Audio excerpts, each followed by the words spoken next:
안녕하십니까. 오늘은 계엄 사태 이후에 우리가 국정 투자를 떠날 이유에 대해서 한번 생각해 보겠습니다. 여러 가지 요인이 있을 겁니다. 그런데 계엄에 국한해서만 한번 생각해 보겠습니다. 제2의 계엄이 온다, 그리고 안 온다, 두 가지로 나눠볼 수 있겠습니다. 여러분이 생각하시기에는 제2의 계엄이 온다라고 생각하십니까? 아니면 오지 않는다라고 생각하십니까? 아무도 확답은 할 수 없을 것입니다. 그럼 우리가 가능성을 보면 되겠습니다. 첫 번째 계엄이, 얼마 전에 있었던 첫 번째 계엄이 발생할 것이라고 생각하셨습니까? 저는 정말 설마 했습니다. 그 가능성은 거의 없었습니다. 그런데 그 어려운 것들이 발생을 하더라고요. 물론 우리의 윤석열 대통령이 하는 그런 말들과 행위와 지금 여러가지 국정감사 등에서 벌어진 행태들을 보면은 저럴 수가 있나? 이럴 수가 있나? 에이, 어떻게 저럴 수가 있지? 설마 했던 것들이 계속 이루어지고 있는 겁니다.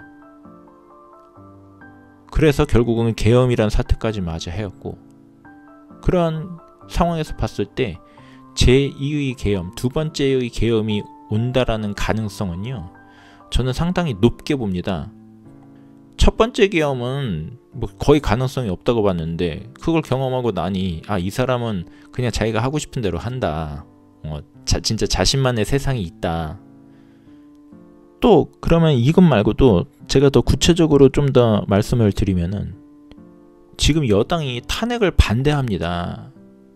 여당의 당론은 탄핵을 반대합니다. 그리고 탈당도 70%가 반대를 합니다.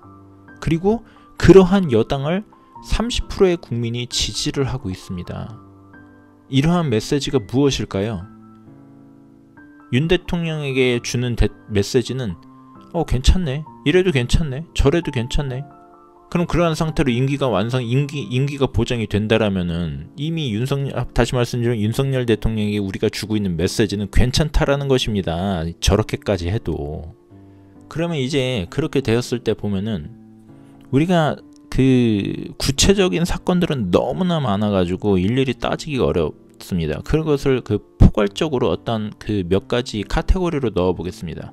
윤석열의 행정은 너무 불투명합니다. 원래부터 불투명했을 수는 있습니다. 그런데 그것들이 구체적인 어떤 사건들로 나타나고 있고, 그것에 대해서 문제 제기를 하고 그러한 과정 중에 보면은